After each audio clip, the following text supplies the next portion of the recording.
E aí, pessoal? Vocês já se pegaram olhando para os acontecimentos na Alemanha e pensando, peraí, isso me lembra em algo? Sei bem o que você quer dizer. Pois é, hoje a gente vai mergulhar de cabeça num tema complexo e polêmico, a ascensão da extrema-direita na Alemanha. Aham, E os paralelos, veja só, com a República de Weimar. interessantes. Preparem-se, porque essa deep dive vai ser intensa. A República de Weimar, para quem não lembra, existiu na Alemanha entre 1919 e 1983, né? Isso. E foi nesse período que o Partido Nazista, infelizmente, ganhou força. A democracia ruiu e a Alemanha mergulhou na ditadura de Hitler. É uma época sombria. É de arrepiar, né? E aí a gente se pergunta, será que estamos repetindo os mesmos erros? É uma pergunta que não quer calar, a história nunca se repete exatamente, mas observando tendências. É, a gente pode aprender com o passado. Com certeza. E a República de Weimar, ela surgiu logo após a Primeira Guerra Mundial, né? Hum, E enfrentou uma série de crises, né? Economia devastada pela guerra, hiperinflação, desemprego em massa. É um cenário complicado. Instabilidade política e social. Era um prato cheio para o crescimento de movimentos extremistas. Sem dúvida. E o Partido Nazista soube, digamos, capitalizar esse cenário. É melhor que ninguém, né? Explorando o medo, a insegurança, o ressentimento da população. Exato, prometendo soluções rápidas para problemas complexos. E usaram a propaganda e a desinformação de forma muito eficiente para manipular a opinião pública. Com certeza, criaram bodes expiatórios. Judeus, comunistas, semearam o ódio e a divisão na sociedade. É assustador pensar como a propaganda pode levar uma nação inteira para um caminho tão sombrio, né? É, Mas o mais assustador é que a gente vê táticas parecidas sendo usadas hoje em dia pela extrema-direita, você não acha? sem dúvida. Hum. O discurso da AfD, a alternativa para a Alemanha, que tem ganhado força nos últimos anos, É, a gente vê isso, né? ecoa muitos dos temas explorados pelos nazistas. Sim, a demonização das minorias, o medo da imigração, o nacionalismo exacerbado, a promessa de restaurar a grandeza da Alemanha. É como se a história estivesse em mando. Pois é, e a gente vê isso refletido nos materiais que separamos para essa deep dive. Tem um discurso, por exemplo, do Björn Höcke, um dos líderes da AfD, onde ele fala sobre a grande substituição.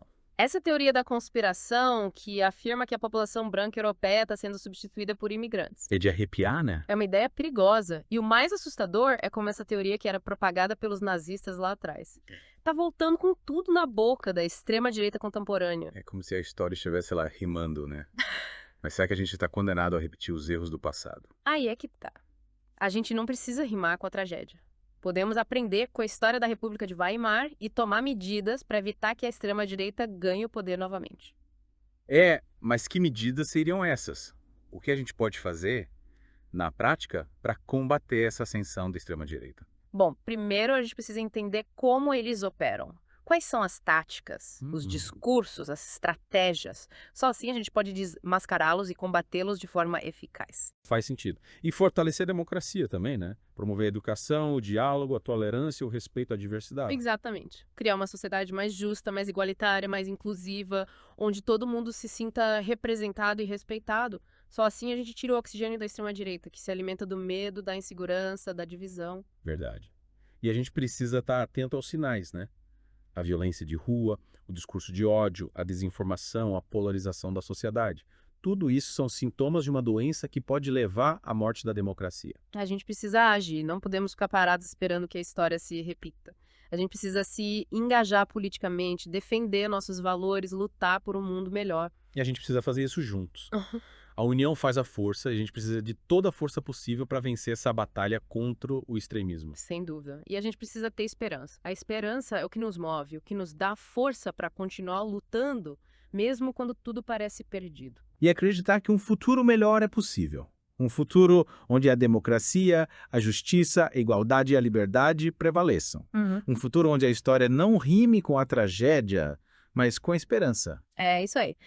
E quando a gente fala em entender como essa extrema-direita opera, a gente precisa ir além dos discursos, sabe? Sim. Ir além das promessas vazias, analisar as estratégias que muitas vezes são bem sutis. Que eles usam para se infiltrar na sociedade, normalizar as ideias. É como o vírus, né? É tipo isso. Começa de forma discreta, quase imperceptível, mas vai se infiltrando, se multiplicando, Infiltrando. até tomar conta do organismo. É uma boa analogia. Mas e no caso da extrema-direita, qual seria esse organismo? O organismo seria a própria sociedade, né? E com suas instituições, seus valores, suas narrativas. A extrema-direita busca contaminar a sociedade com suas ideias, distorcendo a realidade, manipulando informações, explorando medos e preconceitos. E como eles fazem isso na prática? Quais são as ferramentas?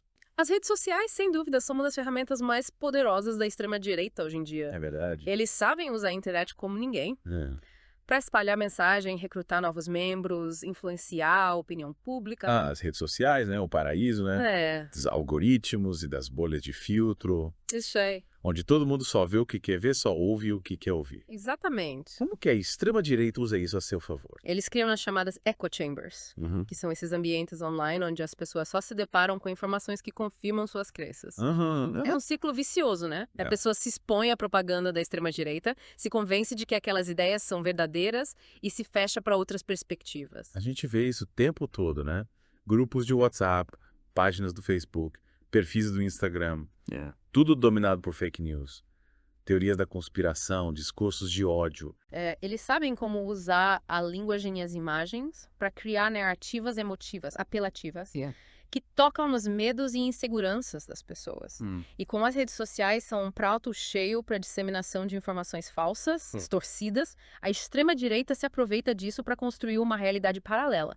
Uma realidade onde as ideias deles parecem fazer sentido. E essa realidade paralela, ela meio que contamina o debate público, né? Sim. As pessoas começam a repetir os slogans, usar os argumentos, normalizar as ideias, sem se dar conta do perigo. Sem dúvida. É como se o vírus da extrema-direita fosse se espalhando pela sociedade, contaminando o discurso político, a mídia, as instituições, a cultura. E o quanto mais esse vírus se espalha. Mais difícil fica de combatê-lo. Exatamente. Yeah. E como a gente impede essa contaminação? Como a gente se protege desse vírus? A educação é fundamental. Aham. A gente precisa aprender a identificar fake news, questionar as informações que a gente consome, buscar fontes confiáveis. Desenvolver o senso crítico, né? É isso aí. Não acreditar em tudo que vê na internet, checar as fontes, comparar diferentes versões dos fatos. Exatamente. É como se a gente tivesse que criar um antivírus mental para se proteger dessa contaminação. E esse antivírus, ele precisa ser atualizado sempre, né? Porque a extrema-direita está sempre inventando novas táticas, novas estratégias. Novas formas de manipular. E além da educação, o que mais a gente pode fazer? Fortalecer a democracia, promover o diálogo, O respeito à diversidade, a tolerância, a inclusão social. Criar uma sociedade onde todo mundo se sinta representado, respeitado. sim, sim. Independentemente de suas crenças, origens, orientações sexuais, identidades de gênero. Uma sociedade mais justa, mais igualitária, mais humana, né? Exatamente. Porque a extrema-direita se alimenta da desigualdade, da injustiça, da exclusão social. É verdade, é verdade. Se a gente quer combater a extrema-direita de forma eficaz, a gente tem que atacar a raiz do problema. Criando uma sociedade mais justa e igualitária para todos. E isso exige um esforço coletivo, né? Não adianta só ficar reclamando das redes sociais, esperando que os outros façam alguma coisa. Cada um de nós precisa fazer a sua parte. Com certeza. A luta contra a extrema-direita é uma luta de todos nós. Isso aí. E cada um de nós pode contribuir de alguma forma. Sim. Seja se informando, educando os outros, combatendo a desinformação, se engajando politicamente, apoiando causas sociais, promovendo o diálogo, a tolerância. É como se a gente tivesse que formar um exército, né? De cidadãos conscientes, engajados para combater esse vírus da extrema-direita. Boa analogia. A gente precisa estar unido, organizado e preparado para enfrentar essa batalha. E com a certeza de que a gente está lutando pelo lado certo da história. O lado da democracia, da justiça, da igualdade, da liberdade. Da humanidade. Da humanidade. E, falando em história, a gente vai falar do papel da memória histórica nessa luta, né? Com certeza. A memória histórica é fundamental para que a gente não repita os erros do passado. A gente precisa lembrar o que aconteceu na Alemanha nazista, o horror do Holocausto, a barbárie da guerra, a destruição da democracia. E trazer essa memória para o presente, né? Sim. Mostrar como as ideias da extrema-direita levaram a um dos capítulos mais sombrios da história da humanidade. Exatamente. E mostrar como essas ideias continuam perigosas hoje em dia. Como elas podem levar a novas tragédias, novos horrores, novas guerras. A gente precisa usar essa memória histórica como um antídoto, né? É. Contra a amnésia coletiva. Isso. Porque a extrema-direita tenta reescrever a história, minimizar os crimes do passado. Justificar o injustificável. Tenta se apropriar de símbolos e narrativas do passado, né? Distorcendo a história para os seus próprios fins. É por isso que é tão importante que a gente conheça a história de verdade. Sim, sim. Que a gente saiba identificar as mentiras, as manipulações. Eu guardião da memória, né? Essa aí. Proteger a verdade, preservar as lembranças, honrar as vítimas, transmitir as lições aprendidas para as futuras gerações. É uma responsabilidade enorme, mas é uma responsabilidade que a gente precisa assumir se quiser construir um futuro melhor. Um futuro onde a história não se repita, onde a gente não rime com a tragédia, onde a esperança prevaleça. E falando em futuro, a gente precisa pensar em ações concretas, né? O que a gente pode fazer para combater a extrema-direita. Sim, a gente já falou da educação, do fortalecimento da democracia, mas a gente precisa ir além. A gente precisa de ações concretas, medidas eficazes, estratégias inteligentes. E quais seriam essas ações, né? O que a gente pode fazer na prática para impedir que a extrema-direita ganhe mais espaço? Uma das ações mais importantes é o combate à desinformação. A gente precisa desmascarar as fake news, expor as mentiras, mostrar a verdade. Mostrar as verdades. E como a gente faz isso de forma eficaz? A gente precisa usar as ferramentas da tecnologia a nosso favor. Desenvolver softwares que detectem e sinalizem fake news. Criar mecanismos para verificar a autenticidade das informações. Educar as pessoas para que elas saibam identificar e combater a desinformação. A gente precisa ser rápido, né? Porque a desinformação, ela se espalha muito rápido. Com uma velocidade da luz, né? Principalmente nas redes sociais. A gente precisa ser ágil, estratégico, criativo. Com certeza. E além do combate à desinformação com mais. Fortalecer as instituições democráticas. Garantir a independência do judiciário, proteger a liberdade de imprensa, combater a corrupção, garantir a transparência, a accountability dos governantes. E garantir que a democracia funcione de forma plena, né?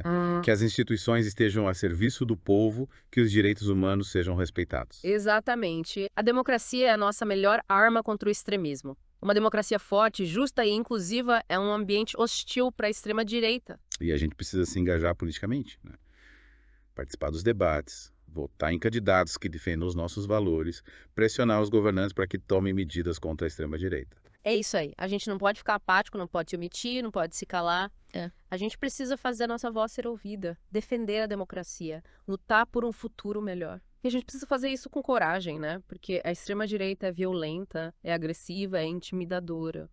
Sim, a gente precisa ter coragem para enfrentar a extrema-direita, para denunciar seus crimes, para desmascarar suas mentiras. E com inteligência também, né? Porque eles são astutos, manipuladores, perigosos. A gente precisa usar a inteligência para desmontar os argumentos deles, para expor as contradições, para mostrar a verdade por trás da fachada. E fazer isso com esperança, né? Porque a gente acredita no futuro melhor, acredita na democracia, acredita na humanidade. Sim, a esperança é o que nos move. O que nos dá força para continuar lutando, o que nos faz acreditar que um futuro melhor é possível. E lembrar que a gente não está sozinho nessa luta. Existem milhões de pessoas ao redor do mundo que também lutam contra a extrema-direita, que também defendem a democracia, que também acreditam num futuro melhor. É verdade. A gente precisa se conectar com essas pessoas, se unir, formar uma rede global de resistência contra a extrema-direita. Tem que ter certeza de que a gente vai vencer essa batalha. Sim. A gente vai vencer essa batalha porque a gente está do lado certo da história. A gente luta pela justiça, pela igualdade, pela liberdade, pela paz. É isso aí.